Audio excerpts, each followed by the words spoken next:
પાલનપુર તાલુકાના રતનપુર ગામમાંથી એક આશ્ચર્યજનક ઘટના સામે આવી છે. ગામના રામેશ્વર મહાદેવ મંદિર વીજળી પડતા લોકોના ભય અને આશ્ચર્યનો માહોલ છવાયો છે.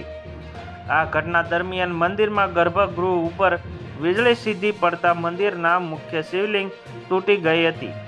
જાણકારી મુજબ મંદિરને કોઈ નુકસાન થયું ન હતું, પરંતુ શિવલિંગના ટુકડા તૂટી મંદિર બહાર સુધી ફેંકાયા હતા.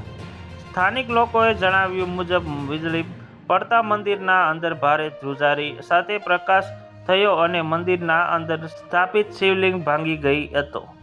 વિસ્ફોટ જેવો અવાજ આવતા જ સાંભળીને ગ્રામજનો મંદિર તરફ દોડી ગયા હતા.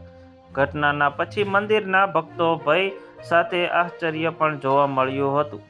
ઘટનાને લઈને સ્થાનિકમાં વિવિધ ધાર્મિક માન્યતાઓને આધારે ચર્ચા શરૂ થઈ છે.